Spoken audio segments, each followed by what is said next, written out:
Hello and welcome to COS Today, as we bring you Roundtable. The Roundtable segment is presented here every fourth Monday of the month at 7 p.m. We'll be focusing on education and discussion of the topics and challenges we all face as we use the Constitution to save the Constitution. Join us now as we bring you COS Today's Roundtable with our MC, John Ackerman.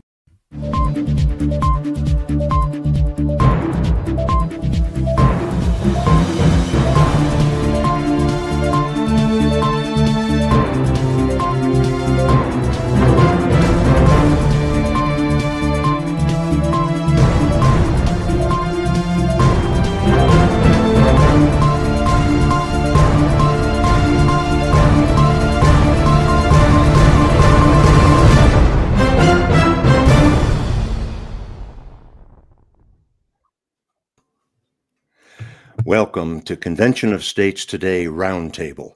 I'm your host, John Ackerman, and our topic tonight is the status of faith in America. Now, before we get into that, I want to close the loop on what we did last month. Exactly 4 weeks ago tonight, the roundtable topic was closing the Department of Education.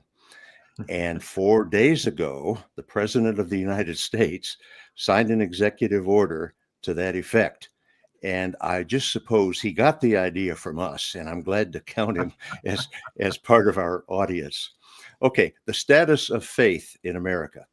And I want to start off by laying the groundwork on the importance of faith.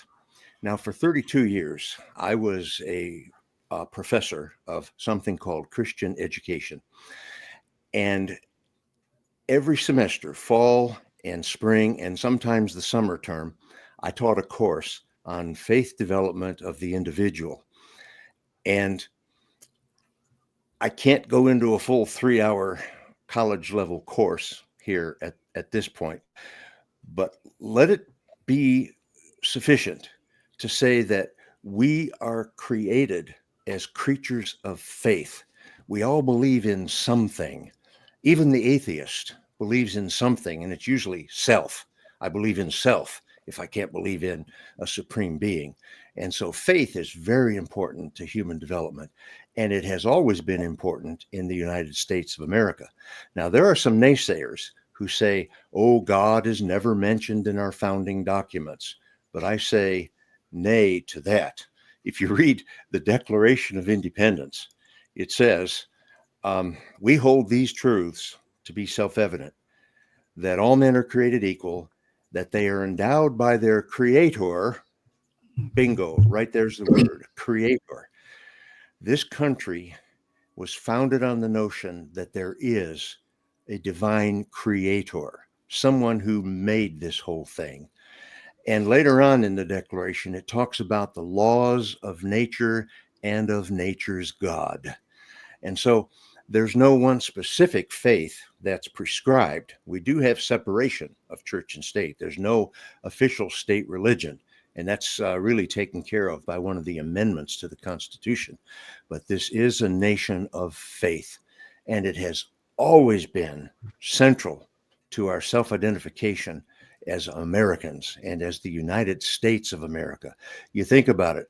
Through the Revolutionary War, through the colonial period, the Revolutionary War, independence, the founding of the United States as a nation, through the Civil War and 2 world wars.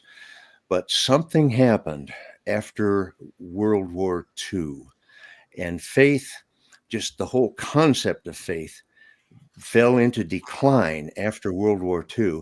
And I want to call upon one of our panel members tonight, Mr. Dale Parrish, who's the normal host of Convention of States Today. Dale, talk to us about the decline of faith since World War II.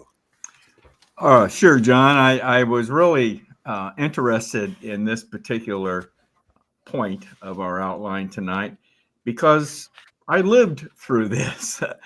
Being an old dude here, born in 1945.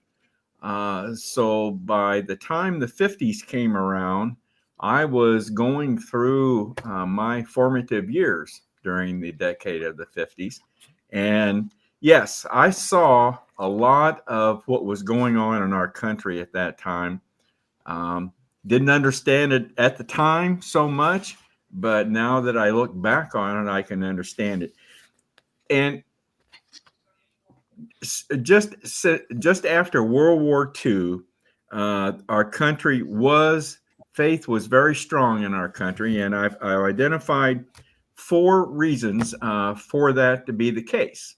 Okay, number one, coming after the war, of course, it was victorious for us, so there was a great deal of national unity. Okay, and many Americans, of course, credited their survival and success through the war to divine providence. Churches played a major role in supporting soldiers and families during the war. And I can remember in the 50s, I can remember, of course, President Eisenhower. I like Ike. And of course, President Eisenhower was a war hero. He led the war effort. And a lot of other things occurred during the 50s that I won't have time here to go through all of them, but some of them that stick out in my mind, there were a lot of movies at that time about war. And if you all remember, a hero from the war, Audie Murphy, became a movie star. Audie Murphy earned the Congressional Medal of Honor and was featured in a lot of movies, a lot of TV programs. I can remember some, of course, TV was getting stronger and stronger at that time in its early stages, but I remember a lot of TV programs about naval battles or other war incidents. So we were coming off of a World War II, and there was a great deal of unity. Number 2 was then the Cold War that came into play. And of course, the Cold War was against the Soviet Union then. And of course, that created some turmoil in our society. Then a couple other things happened during the 50s that were related. In 1954, the phrase "under God" was added to the Pledge of Allegiance. I'd forgotten about that. Also, the quote, "In God we trust," became a national motto in 1956. And I'd forgotten about that too. So very strong religious ties there. And of course, then the baby boom generation and the traditional values. Church attendance became a social expectation during that time. And I remember I grew up in a Southern Baptist church. My dad was a deacon. So you know where my brother and I were every Sunday. Yeah. And sometimes more often during the week and every Sunday evening. And so we were very, very much tied into the church. And many of my friends at that time were as well tied into. And the world in our small community of about 40,000, there were numerous churches all throughout the community. As a matter of fact, church expansion took place during the 50s. And one of the individuals that played a significant role in that expansion was a gentleman by the name of Billy Graham. Yeah. Billy Graham was a nationally recognized evangelist. And the town I grew up in was very close to St. Louis. And I can remember my parents taking us to St. Louis to the auditorium in St. Louis to watch one of his services, to attend one of his services. So Billy Graham was a very much a household name during that time. And I think he spurred a lot of growth in churches. So faith was very strong immediately following World War II. Well, then certain things started happening later on in the 50s that things started to change a bit with regard to faith in America. And there's 5 things that I want to mention in that respect. Number one is the scientific and technological advances during the 50s. The space race became big. How many of you remember Sputnik? Yeah, John. Remember it well. Yes, I was in 7th grade when Sputnik happened, and that was big, obviously, very very big. First satellite to orbit the Earth, and of course it was a Russian satellite too. So big. So the space race started. Uh, it's also a time in the late 50s, and I have to say early 60s, where the younger generation, there were social changes occurring in our society, and that younger generations started questioning authority more and more, and they started questioning religious institutions. And I have to admit, to me, one of the biggest incidents of that time, the late 50s, early 60s, was Vietnam. I think that spurred a tremendous amount of questioning of authority. And obviously, if you all remember and maybe seen the video clips of all the demonstrations and protests and so forth and so on regarding Vietnam. Also, number 3, there were some Supreme Court decisions that played a big role in the 50s and early 60s. The big ones, I think, that contributed to the losing or the reduction of faith in our country was some Supreme Court decisions that removed prayer and Bible readings from public schools, and consequently weakening the influence of religion in our society. Number 4, consumerism, materialism. The economic boom of the 50s, of course, led to a greater focus on personal wealth and leisure, and consequently reducing the emphasis on spiritual life. Okay, and finally, we got to mention, especially in the early 60s, the civil rights movement in our country. And Martin Luther King, discrimination, schools, integration, all those types of things started having an effect, I think, on the role of faith in this country. And so the 60s really became a tumultuous time in our country, and I think it led to the reduction or the decline of faith in our country. So many of the things consequently then that happened in the late 50s pretty much laid the groundwork for what transpired in the 60s and beyond, quite honestly. So that's what I have. Yep, we've seen a decline in faith. Charlie, what you got?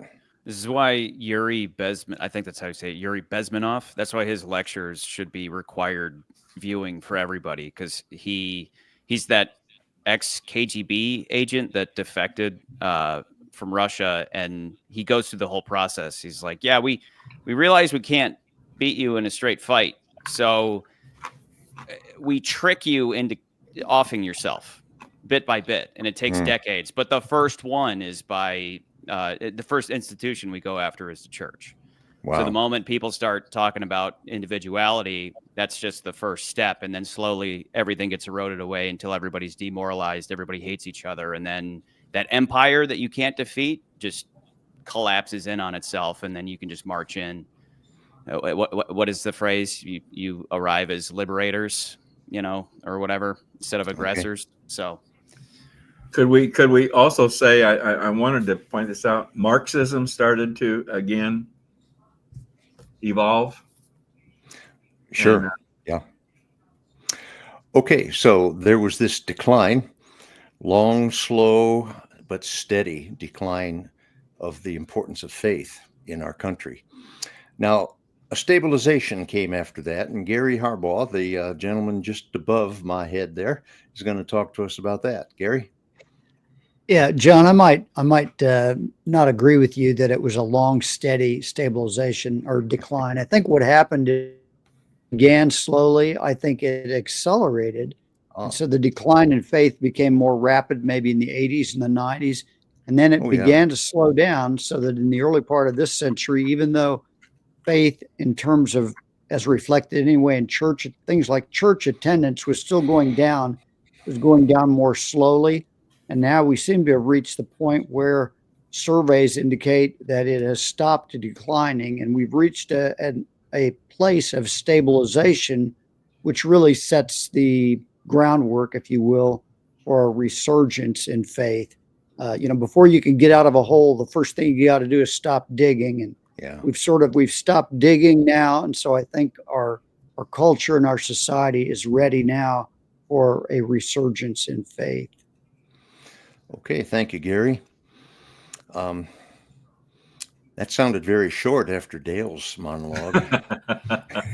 Well, Okay, I wanted to but try that's to talk good. longer than him, but I thought, that probably wouldn't be good. Okay, well, the audience doesn't know, but we're bringing Gary back in a few minutes to talk again about something else, and so he's got more ammunition. Now, while all this was happening, and after it took place, many people on the political left of the spectrum left Christianity. Isn't that an interesting play on words? The left. And Charlie Myers, talk to us about the left's exodus from Christianity.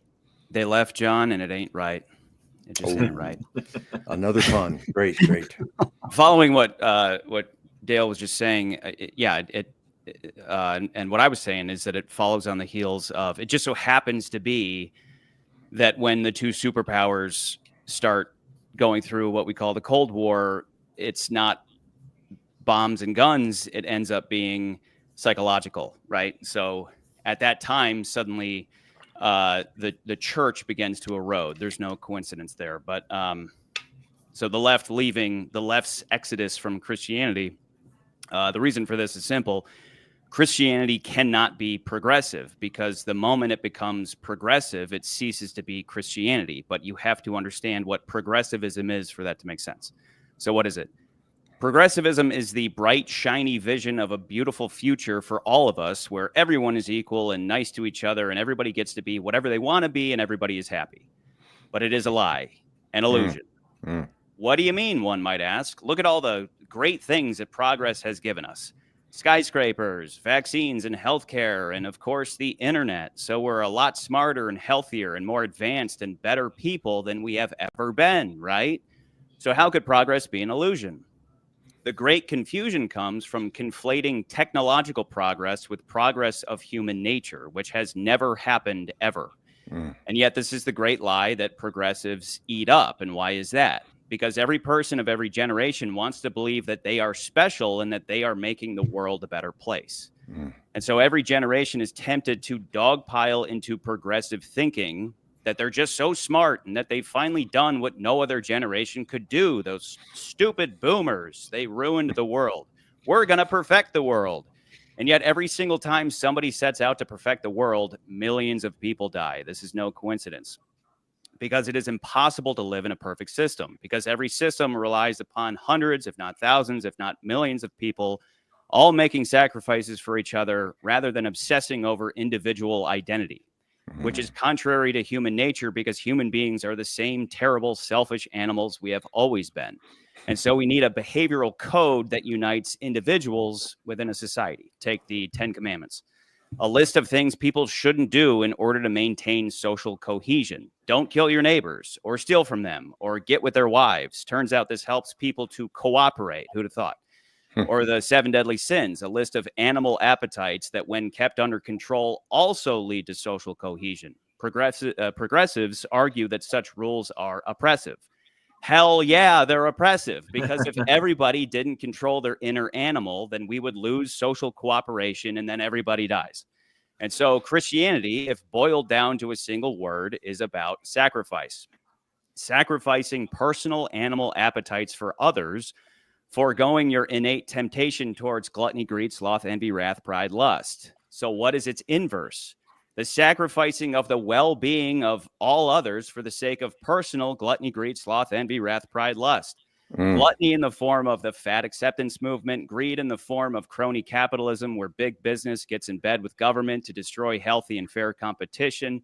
Sloth in the form of the welfare state, envy in the form of the redistribution of wealth to those that didn't earn it, wrath in the form of cancel culture, deplatforming those that speak the truth, even if it hurts everybody's feelings, pride in the form of pride, which has led straight into lust in the form of rampant promiscuity that has led to out of control divorce rates, dropping marriage rates, baby deletions, fatherless homes, and a complete lack of trust between men and women.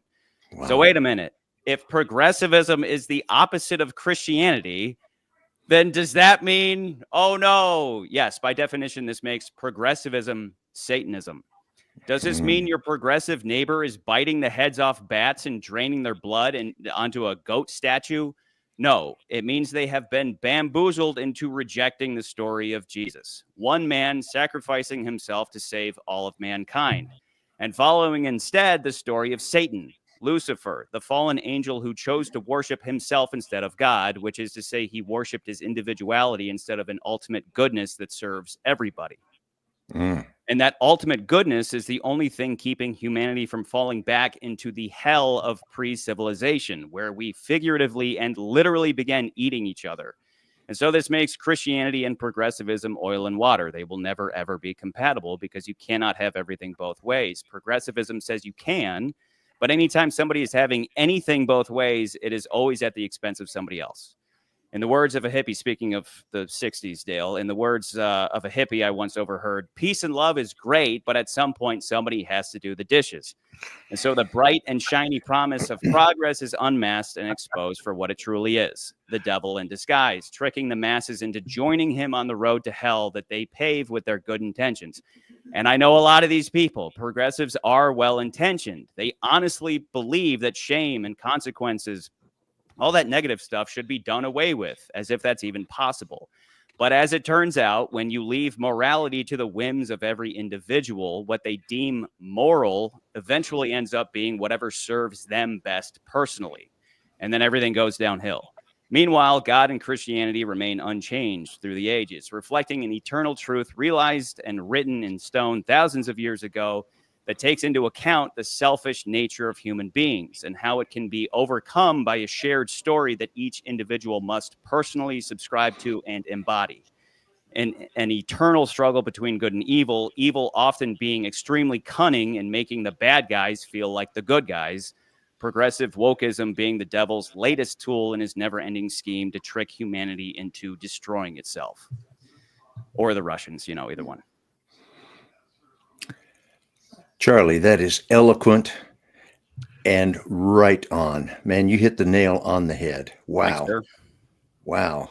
Is that from one of your books or something? What? No, but I'll probably copy and paste that into my I was going to say, you need to record that, document that, yes. Well, he just did record it because these are recorded on Facebook and YouTube.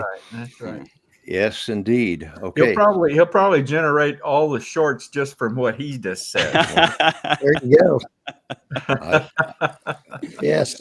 I would second that notion. Yeah.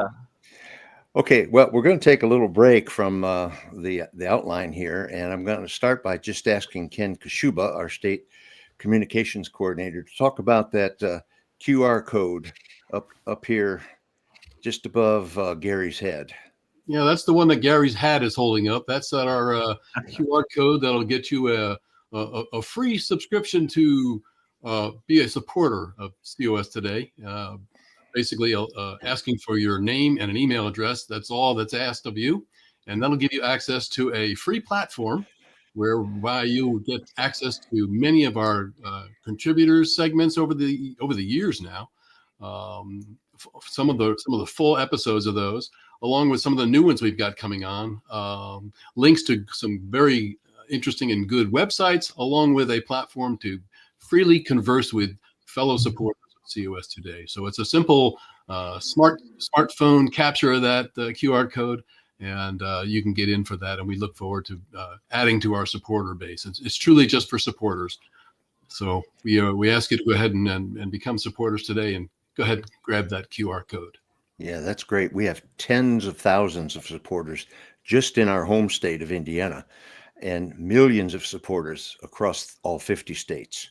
So thank you, Ken. And I hope that our viewers take advantage of that and become a supporter before this hour is up. Now we're going to really take a break and show you a video, a little news update of what's going on in Convention of States. And it's called COS Now, and it's episode number 10. Up on COS Now, the Convention of States movement is making waves across the country with packed hearing rooms, major debates, and national media attention. From Ohio to Idaho, lawmakers and grassroots activists are pushing forward, while voices in conservative media highlight Article 5 and the Convention of States process. All that and more on COS Now.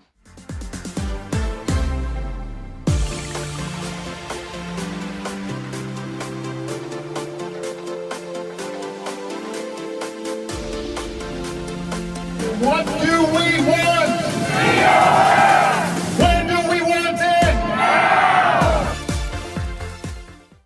Hey everybody, and welcome to another episode of COS Now. I'm your host Rachel Martin, and this is the show where we break down all the latest news in the Convention of States movement. Before we get into today's topics, make sure that you like this video, subscribe to the channel, and ring that notification bell so that you're always notified when we have new uploads.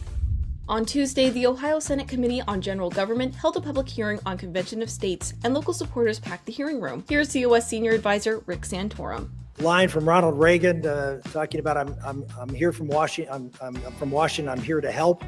I'm coming from Washington, and I'm asking for your help. I got elected to Congress back in 1990. Served 16 years in Congress. Ran for president a couple of times. I will tell you with a matter of certainty that Washington is not going to fix the problems that it is confronting right now. I left the United States Senate, and I think that the national debt was between $6 and $7 trillion. It's $36 trillion. It's growing $1 trillion every 3 or 4 months. The committee is expected to hold more hearings soon. On Wednesday, Idaho House of Representatives debated Convention of States for the first time ever. Although the resolution was defeated, this milestone does provide the volunteers supporting COS Idaho good intel on the legislators going forward. Several representatives did speak up in favor of COS, including Representative Joe Alfieri. And I look at those that are in favor of an Article 5 convention. And who do I find there? Vice President J.D. Vance, the Secretary of Defense, Pete Hegseth, Speaker Mike Johnson, Senator Rand Paul, Governor DeSantis, Charlie Kirk, Ben Shapiro, the Heritage Foundation, Mark Levin, and the late Rush Limbaugh. So I ask you, who do you think has the best interests of this country in mind? Meanwhile, a couple of hosts with Newsmax TV touted COS as the best way to propose constitutional amendments that will restore the American Republic. Dear Mr. President, I believe some things are so important that those things should be put into the U.S. Constitution so that they cannot be changed.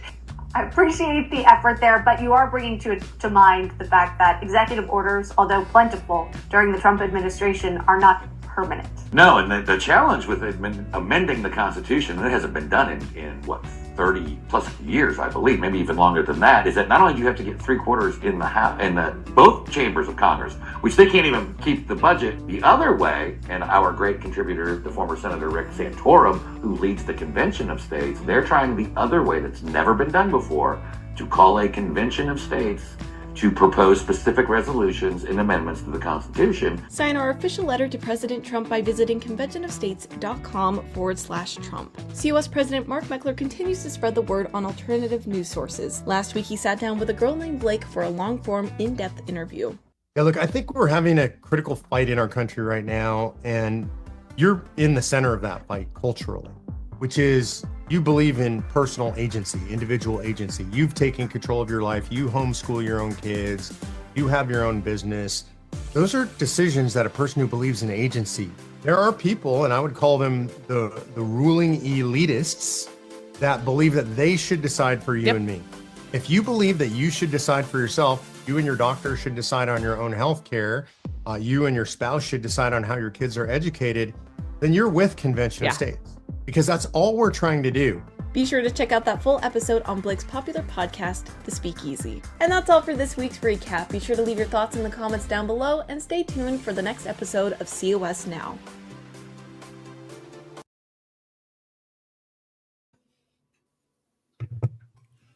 Well, that was quite interesting.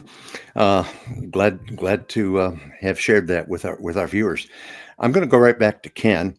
If you're watching live on Facebook or YouTube, you can add your comments and questions in the chat box there, and Ken is going to keep an eye on that and bring anything that he can to the screen here. And so, Ken, I'm going to turn to you and ask, first of all, do you have any viewer comments or questions? And then after that, talk to us about the next point on our outline for tonight.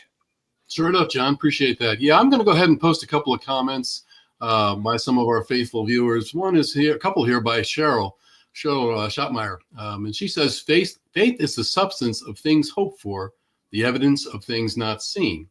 Just a great comment on what faith is, and a lot of people have heard that before. If not, hopefully that's something that gives you a little something to think about. But she also gave us a nice reference point here of some different things, talking about in Isaiah 32:22, the Lord is our judiciary. And the Lord is our lawgiver, the legislature, and the Lord is our king, the executive. So great. Thank you, Cheryl. Obviously is in play here as we talk about the return of faith to America. And I think, that's one of those things that that I think as we look more and more into people that are at least at this point returning, and that'll lead us into that next point, basically, is, why are young men returning to the faith? And it really starts off, as we've listened to the comments of just about everybody prior, the past 40, 50 years, there's been a distinct and a very pointed attempt to destroy the family unit, convincing women they don't need a man in the household, convincing men, first of all, that they're not needed, and part of the demise of the family core has led to all kinds of crime and other types of problems. Obviously, problems from the children's side of things. Growing up in one-parent households has contributed to a lot of different types of crime, kids turning into drugs and other things because there's no man in the house.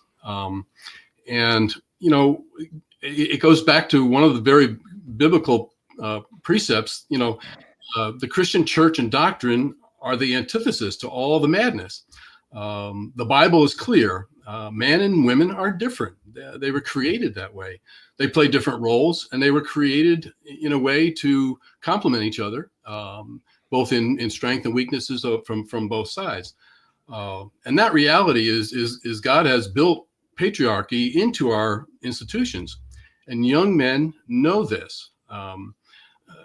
They basically, God has inherently built into men, into their DNA, the need to lead, protect, and provide. Those are the three areas that basically God has built into the DNA of a man, and that's kind of what the responsibility is as they grow older. So one of the interesting things at this point in time is the rise in men returning to faith.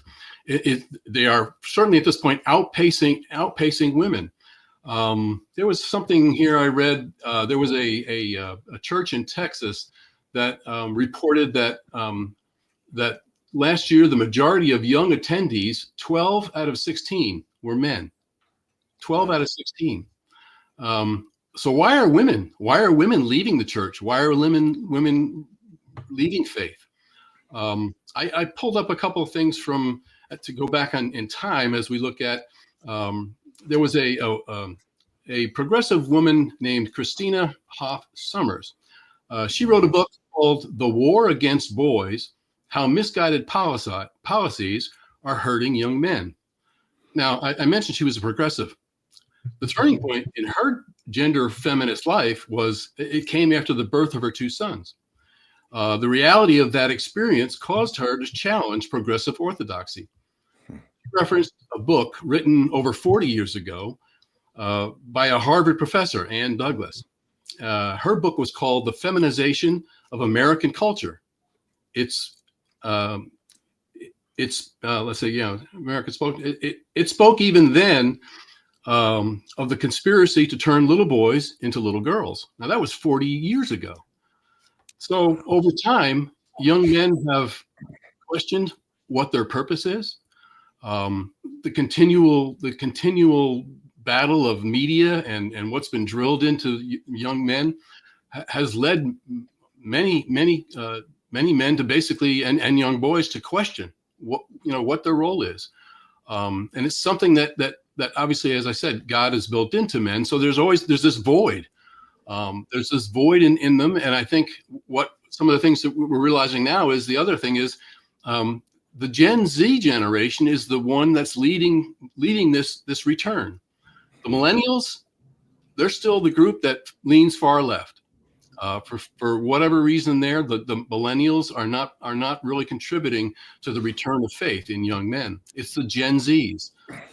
This generation is returning because they basically are finding that when they return to church or to faith-based organizations and start learning that they have a purpose, they have a role, and there are things that are designed to give them a purpose, they're clinging to it and driving back and coming back to the faith in droves. So we are seeing an increase of a return, basically by men. And as I said, the millennials, still that group there in the middle that is still hanging out there on the left. But the rise of this Gen Z generation is now headed much more in that direction of going back to church. As far as the boomers are concerned, with COVID, there was a pretty good loss of people in the boomer generation that left the church. But at this point, still, when you look at the percentage of boomers, it's still about 60% that are churchgoers. So with obviously the boomers starting to die off, and that generation obviously is starting to wind down, the Gen Zs are definitely the people at this point that are picking up the slack and headed back towards faith. I think, basically young men have listened their whole life to a negative, destructive viewpoint. And I think at this point, that's the biggest thing that's feeding this is purpose. Men want purpose again in their life. Wow. Okay, thanks, Ken. Charlie, did you have a comment? Well, what Ken was just talking about reminds me of something you realize when you read the Bible is that it's the same story on repeat, which is the people are told, hey, here's some rules so you all get along. And they follow the rules and everything gets better. And, they make those sacrifices that build society. And then some people go, I'm too special for these rules. I don't need these rules. And then they break the rules. Other people see them not get punished immediately. They don't see lightning. They don't see the hand of God come down and strike them dead. And they go, well, if they're getting away with it, I'm going to try to get away with it too. Everybody falls for that trick and everything gets awful, right? Everything gets awful right now. The Gen Z, if they're jumping back in and abiding by the rules again, it's because they're looking at how everybody else is miserable, right? And everything is going to hell quickly. And so they go, oh, turns out that this old way of thinking is actually correct. And it actually produces good fruit. Okay, let's jump into that. They'll make things better again, and then things will get worse again. And that's, you read the Bible, it's that story on repeat. Things get good, things get bad. It's fascinating. Yeah. To follow up on that, and just to finish up on my end, basically, the other thing I think that you have to look at for a while there, some of the churches in America were getting into to a heavy dose of self-improvement. was turning inward towards self. And I think you could see that in self-help, self-improvement books, things that were out there, self-motivation. Nothing wrong with some of that to a certain degree, but a lot of the younger men who turned to that or really got involved in the self-image, everything promoting self, really found that was quite empty when they got there. Again, there was nothing to lead them, nothing to give them any type of self-involvement. It was everything again had been focused back on self. So as Charlie said, when you look at the Bible and it talks about humbling yourself and recognizing authority and turning to the biblical principles to give you guidance, that is bringing people back. That are, when as people have kind of got to a point where, hey, I've done all this and I still feel empty. So that I think that's the biggest portion of it is there's still this emptiness without God. Are you aware of Dan Blitzerian? I think that's how you say his name. He's that guy. He was big Instagram personality, really famous. Every photo is, here I am on this yacht with 12 models. Here I am on my plane with 12 models. It's just, the guy was just a life of zero limitation all the time. And now he's given all these interviews where he's like, I'm completely miserable. Like I had everything. I had everything that everybody else is always fighting over.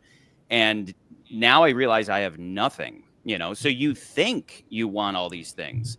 And then, as science officer Spock put it, having and wanting are two very different things. It's illogical, but it's true. It's often true, Yeah. So he had everything. Yep. And he's miserable because it's never enough, right? You think you want it until you have it. And then you go, oh man, I thought it was a gift, but it's a curse. Yeah. Wow. I have one comment, Jen, I'll go ahead and throw in because it does talk about the Gen Zers. One of our viewers, Michael Arnold, says, "Amen, Gen Z. My youngest son and his friends are all in." Wow, that's great, Michael. Thanks for sharing that with us. Dale? What's the refresh my memory here? What's the age range of a Gen Z or what was the birth date cutoff for Gen Z? I do not know the date. I think it basically ranges anywhere from 10 to 30. Gen Z often generally refers to individuals born between 97 and 2012. 2012, okay. 97 and 2012. Holy smokes. Millennials, 81 to 96. All right. Okay. Glad somebody knows how to use the internet to find facts. Thank you, Charlie. This is Google AI. Let's hope that it's not, that can be shifty. No, those numbers sound about right to me, but I didn't have the exact dates in mind. Well, okay, I told you we're going to come back to Gary, so we're going to get the second barrel of his shotgun now, and Gary's going to talk to us about the Great Awakening. Yeah, one of the things that I think is happening is a new Great Awakening. I think we're in the very early innings of this. It may go on for the next 20, 30, 40 years. It's hard to say. It's hard to know for anything like this for certain. It's really a move of God's Spirit. It's interesting that we're seeing it in the beginning with the young men, as we've talked about for a minute, but it's really part of the larger culture too. And one of the things, even in Convention of States, an organization that started about with the idea of bringing about a political revival. After a few years, they came to the realization that if you look at history, political revivals have always been really led by, or at least if not accompanied by, typically led by spiritual revivals. And Convention of States added that one of the things we want to see is a spiritual as well as a political revival come about. And these are the kinds of things that tend to come from the bottom up. It's not going to be led by the Pope or, probably mega churches. It's more likely to begin with individuals, maybe small churches, parachurch organizations, podcasters, people like that. So that it's much different than we might have think about in terms of a society where a lot of big things happen top down. This is probably going to be bottom up. It's very interesting to me that Donald Trump has embraced faith particularly after he was the first assassination attempt. He credited God with his survival. And he's not trying to lead a spiritual revival, but I think that's one of the indicators that's showing that, hey, this is coming back into society and likely to come to greater prominence as the years go on. Okay, thank you, Gary. Oh, Dale. So can we say COS today is part of the Great Awakening? Amen. Well, I think so. We'll take that, right? We'll take that. Well, Brett Sturley has been very quiet and patiently awaiting his turn. It has been nice, hasn't it? Yes, it has been nice. He gets the final at bat here. Gary's going to, Brett is going to talk about the future of faith in America. After Dale's diatribe, at the start, no, the piece was nice, but no, that was great. I'm trying to outdo you, Brett. Everybody's been fantastic. I think that's been just a great show, and really is just really hitting it out of the park. So I mean, just great job, everybody. I hope our audience is appreciating it. And it's one thing, kind of like looking at the future of faith in America. Going back on a couple notes, there's in any country, any society, one of two things will be worshipped. Either God will be worshipped or government will be worshipped. That there isn't a third direction. And John began the show with some opening lines from the Declaration of Independence, and that America was founded acknowledging a creator God. And going forward, this is really critical in that we acknowledge that and we honor that, is because that's the foundation of having a limited government. And there's no other country that I'm aware of that is founded in this manner, that did not put a family or an individual or a Politburo at the top of the food chain in that nation's government. The acknowledgement from our framers and our founders was that man was not at the top of the food chain.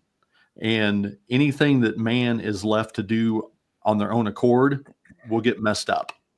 And the only way that we can have order and drive ourselves away from the chaos is by turning to God and honoring God and following his teachings and trying to be more spiritual and godlike that way. So, I think that's a really critical point that we really have to acknowledge and embrace in restoring our country. Where we are here right now is Aaron Wrenn is a writer, and he has described that we're currently in a negative world, and he has three different worlds: a positive world, and a neutral world, and a negative world. And a positive world was back kind of what we spoke about here earlier in the show back in the 50s and 60s. Whenever Dale was talking about that was a positive world where religious affiliation, going to church, that sense of community, that was really something that was looked upon favorably, and that was a desired quality in society. We then went to more of a neutral world, which is a little bit more of what Charlie and what Ken had talked about, to where, and Gary as well, to where, yes, there's faith is recognized and it is still pervasive in the culture, but it's not held to as high of a standard. You're not persecuted for being a believer, persecuted for going to church and believing in God and giving your testimony to others, but it's just kind of almost an indifference. And we have slowly slipped into, kind of slowly happens and then it happens all at once, into a negative worldview, to where I'd say, up until about maybe 2 or 3 years ago, people who went to church and believers in God were really, persecuted and called all types of different types of names. And it was really ended up being a negative a negative characteristic of society, of anybody who was in society that was a believer and went to church. And we, as we pointed out here, we're slowly but surely coming out of that, and we've definitely stopped the backslide, and it's definitely being led by Gen Z. But I think when I talk to some of our younger folks, some young Republican groups and high schoolers and early 20 people in the early 20s, what I've kind of found is that if they're not solidly grounded in faith when they enter college, it's highly likely that they will succumb to the woke ideology and the spirit of the age and that mob mentality. I mean, it really takes a very firm grounding in faith and principles to avoid that, because it is just all over the place. And that is, we see that in the news all the time with our universities. But it does seem like now that's no longer in the shadows. It's been out on the front pages, and we've been able to see all that, and people are rejecting it now.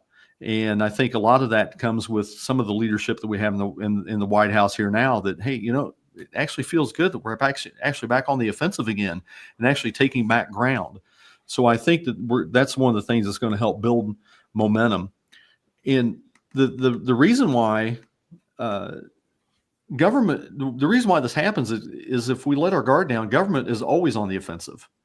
The government is always looking to fill voids and to grow, whether it's in most of it is to where they do want to take the place of God. And the church has largely been absent in teaching absolute truth. And many of the modern day churches have been more concerned with, well, we don't want to hurt people's feelings, so we're not going to teach Romans. We're going to teach some of these other nicer books in the Bible that won't make people feel bad, like they're being nicer than God. They're more concerned, I think, with filling pews and collection plates than feeding the flock and preaching the gospel. And I think you've kind of seen this now with the denomination that's most in decline here right now is the Episcopal Church.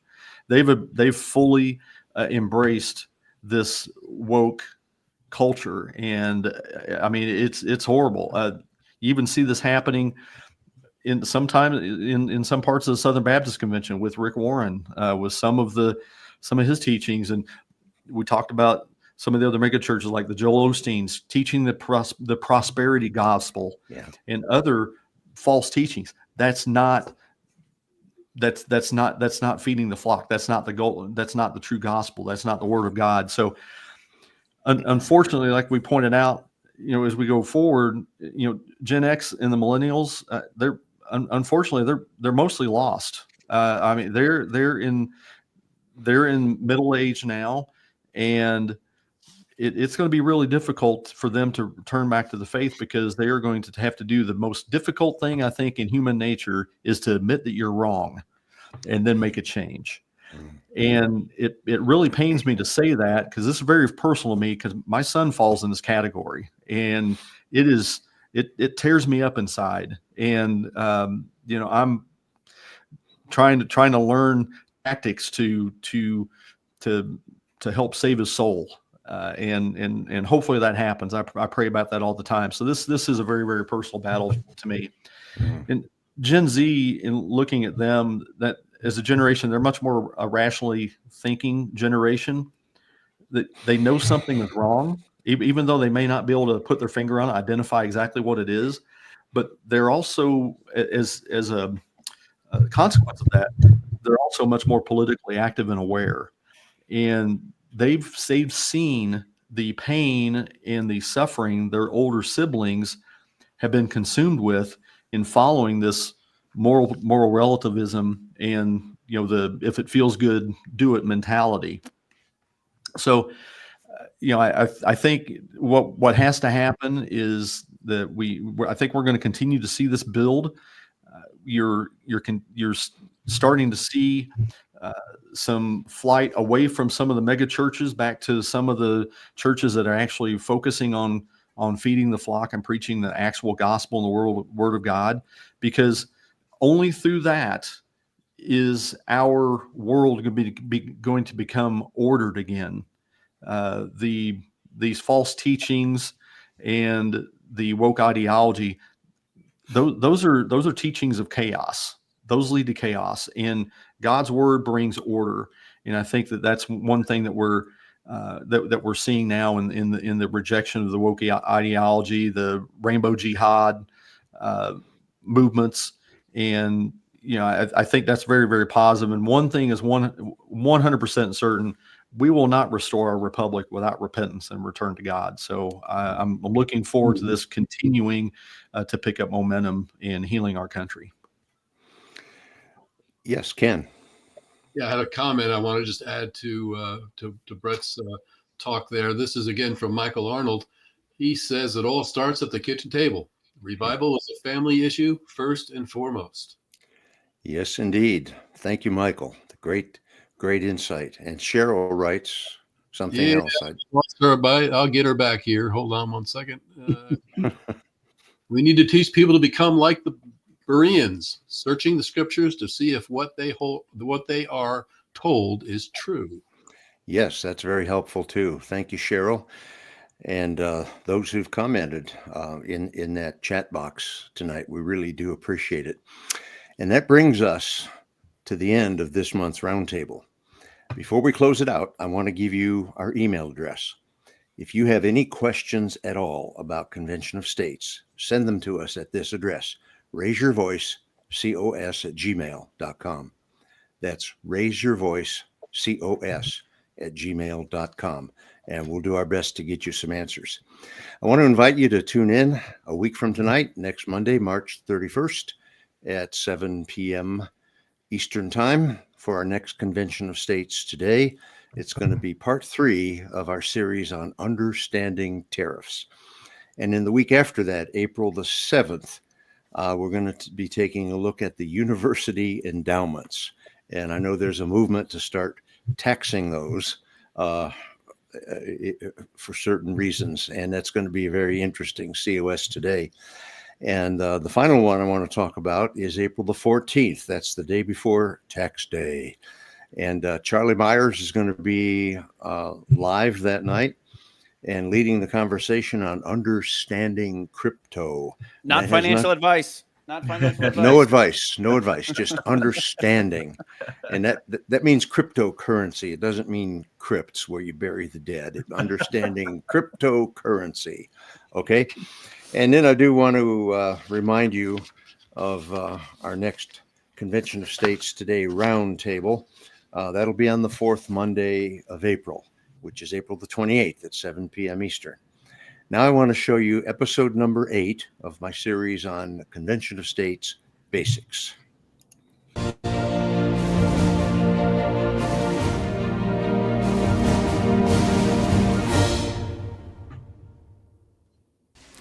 John Ackerman for Convention of States, Indiana. This is the ongoing series on the basics of COS. And today I want to talk about what is an Article 5 convention. A lot of people in the United States don't know what that is, and they don't know Article 5 of what. And so I want to clarify that for you. In the Constitution, Article 5 says, "The Congress, whenever 2/3 of both houses shall deem it necessary, shall propose amendments to this Constitution." But if you read the second clause, and I've highlighted it in red, on the application of the legislatures of 2/3 of the several states, shall call a convention for proposing amendments. That's what an Article 5 convention is. A convention made up of delegates from the several states to propose amendments to the Constitution. So it's a very safe process. The only thing the convention can do is propose. Now, it says 2/3 of the several states. The United States is composed of 50 states, and 2/3 of that equals 33 1/3. And so we'd actually have to have 34 states in order to pass the threshold of 33 1/3. And so as soon as 34 states pass the application, then we will have a convention. You maybe didn't know this, but Article 5 of the Constitution gives the states the power to propose amendments through a convention.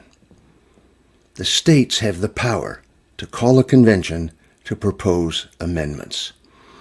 Now, if you read on through the Constitution, you'll see not only does it take 34 states to call the convention, but it would take 38 states, or as the Constitution says, 3/4 of the several states. It would take 38 states to ratify any amendments that are proposed.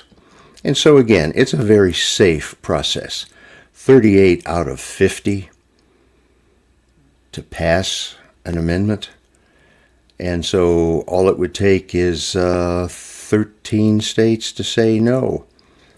And these people who say, oh, this is a dangerous thing, a runaway convention and all that, wrong. I'm going to talk about some of the myths in future episodes of this series. But you see, the convention only allows the states to propose amendments. And our application, the COS application, would allow the convention to discuss only 3 kinds of amendments. And those are, number 1, to limit the power and jurisdiction of the federal government. Number 2, to impose fiscal restraints. And who doesn't want that? There's been runaway spending in D.C. for decades now. And we're about to pay the price if we don't rein in federal spending. And 3, to place term limits on federal officials. Now, who doesn't want that?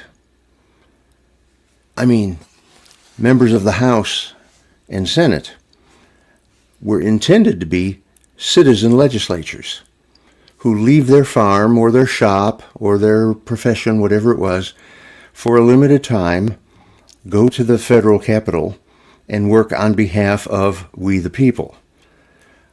But it has turned into a lifetime of power, and it's a power grab. And so we want to place term limits on federal officials.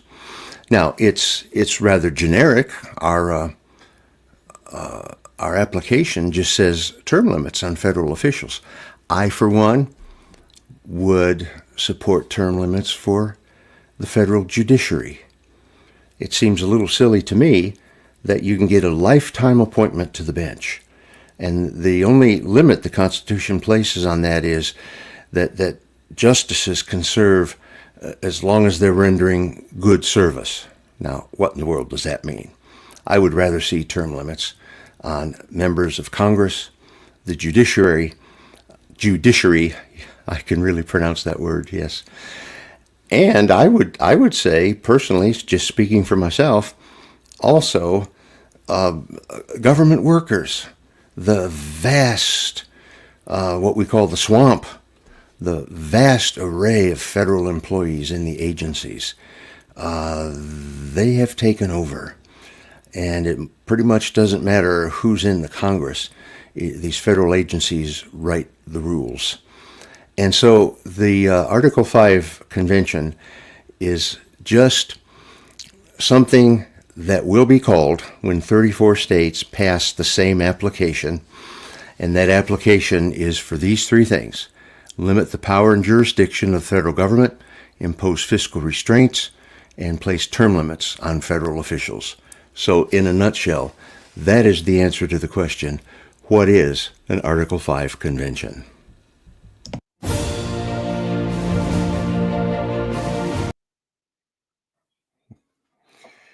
Now, to close us out, here's our friend Marengo Mike. Marengo Mike here with a reminder that our work to raise the bar on making our federal government accountable to the people is only halfway done.